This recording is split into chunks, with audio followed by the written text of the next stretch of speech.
Student, today I am going to teach class 10 subject SST Geography chapter 4 Agriculture part 2nd. In agriculture chapter today I am going to explain major crops. In major crops rice, wheat, millet and maize. 4 crops are today I am going to explain. Student मैं आप लोगों को बता देना चाहता हूँ कि rice जो है राइस के बारे में। तो राइस क्या एक ट्रॉपिकल प्लांट है। तो ये जो है ट्रॉपिकल सब ट्रॉपिकल आप लोगों को पता होना चाहिए कि जो ट्रॉपिकल कैंसर के नीचे का पार्ट है लगभग उसको ट्रॉपिकल पार्ट कहा जाता है, और ट्रॉपिकल कैंसर के ऊपर का पार्ट जो है वो सब ट्रॉपिकल। वैसे तो ट्रॉपिकल एरिया में भी जो है बोया जाता है, लेकिन मैक्सिमम जो है कास्टल एरिया जो है इंडिया का जो कास्टल एरिया है वहाँ इसको बोया जाता है, इसलिए इसको जो है ट्रॉपिकल का कहा जाता है। और ये देखें तो second largest producer in world, ये जो है विश्व में भारत जो है चाइना के बाद सेकंड लार्जेस्ट प्रोड्यूसर है राइस का इन वर्ल्ड। और यह एक क्या है, खरीफ क्रॉप है। यह एक खरीफ क्रॉप है, राइस एक खरीफ क्रॉप है और एलुवियल सॉइल में बोया जाता है। सबसे बेस्ट सॉइल है इसके लिए एलुवियल। और इंडिया का जो टोटल क्रॉप एरिया है उसका जो है 1/4 केवल राइस बोया जाता है, 1/4 राइस बोया जाता है। और ये पूरे भारत के लगभग आधे पॉपुलेशन को फूड प्रोवाइड करता है। इसके अलावा इसके लिए देखें तो जो टेम्परेचर आइडल टेम्परेचर है वो 25 डिग्री सेल्सियस से एबव होना चाहिए, और रेनफॉल जो है 100 सेंटीमीटर से ज़्यादा होना चाहिए। और जहाँ 100 सेंटीमीटर तक बरसात नहीं होता वहाँ इरिगेशन के साधन से भी जो है वहाँ धान की खेती की जाती है या चावल की खेती की जाती है। तो इस तरह जो देखें तो ये 2 मेन फूड क्रॉप होते हैं अपने इंडिया के, एक वीट एक राइस। उसमें राइस सबसे इम्पोर्टेंट है, क्योंकि जैसा मैंने आपको बताया कि ये पूरे भारत के लगभग आधे पॉपुलेशन को 50% पॉपुलेशन को ये जो है भोजन प्रदान करता है।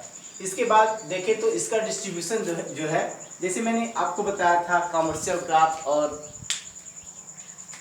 Main crop. तो जैसे कि मेन क्रॉप के रूप में देखें तो जो कास्टल एरिया है, इंडिया का कास्टल एरिया है, ईस्टर्न कास्ट और वेस्टर्न कास्टल एरिया है, वहाँ के लिए तो ये मेन क्रॉप है। लेकिन पंजाब और हरियाणा जैसे यूपी, पंजाब और हरियाणा जैसे क्षेत्रों में भी राज्यों में भी इसे बोया जाता है। तो यूपी, पंजाब और हरियाणा राज्यों में जो इसे बोया जाता है वहाँ इसे कमर्शियल क्रॉप के रूप में बोया जाता है। तो इस तरह UP, Punjab, Haryana, Bihar, West Bengal, eastern coast में देखें तो उड़ीसा, छत्तीसगढ़, उड़ीसा, झारखंड, इसके अलावा देखें तो नीचे का जो तेलंगाना, आंध्र प्रदेश और तमिलनाडु का क्षेत्र है वहाँ।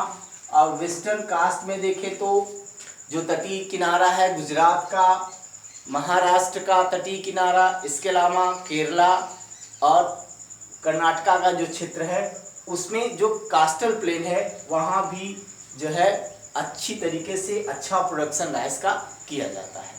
इसके बाद सेकेंड फूड क्रॉप जो है वो वीट है। तो सेकेंड फूड क्रॉप जो है वो वीट है। वीट को देखें तो यह एक रबी क्रॉप है, और राइस के बाद सेकेंड फूड क्रॉप के नाम से इसको जानते हैं। और ये जो है मुख्य रूप से एलुवियल सॉइल में और ब्लैक सॉइल में उगाया जाता है। एलुवियल सॉइल और ब्लैक सॉइल इसके लिए बेस्ट है।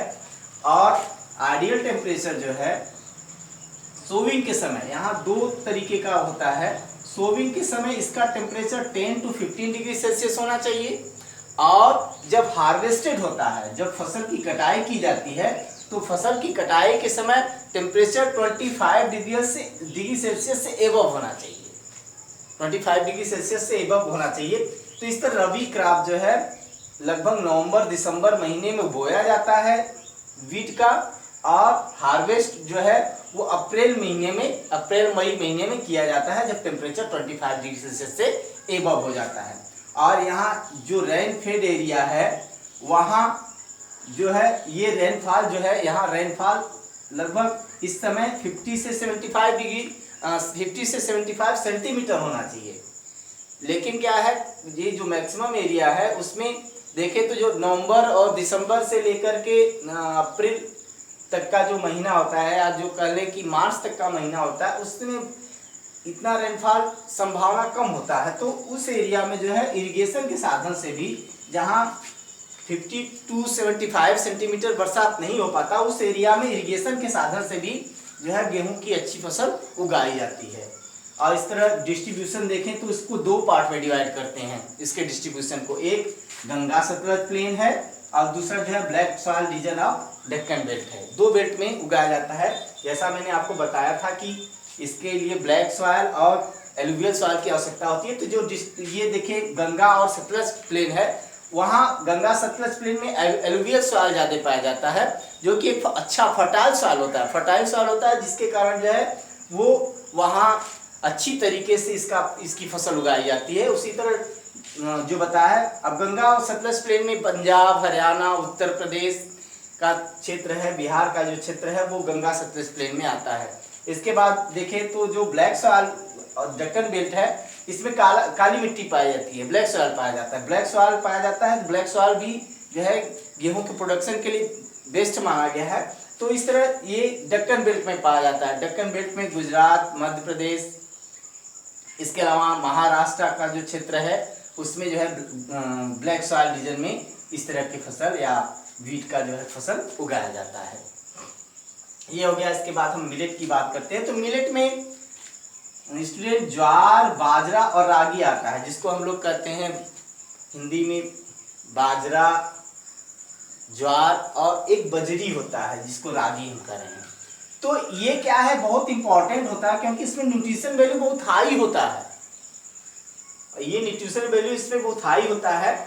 और इस तरह देखें तो ये जो है, अगर राइस वीट के बाद की बात करें तो राइस वीट के बाद मिलेट ही सबसे ज़्यादा कंज्यूम किया जाता है, वीट राइस के बाद। इसमें न्यूट्रिशन वैल्यू हाई होता है, हाई न्यूट्रिशन वैल्यू होता है। क्यों?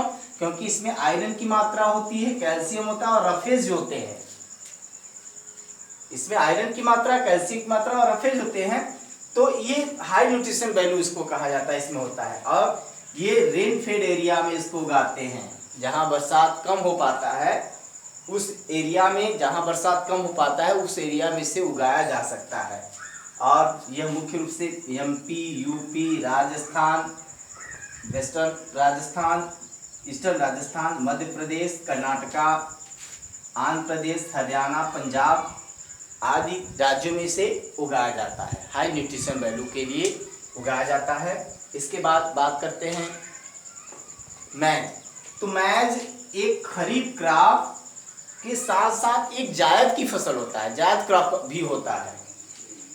तो जायद की फसल इस तरह की, जिस एरिया में इरिगेशन का अच्छा साधन होता है उस एरिया में जायद क्रॉप के रूप में भी मैज को उगाते हैं।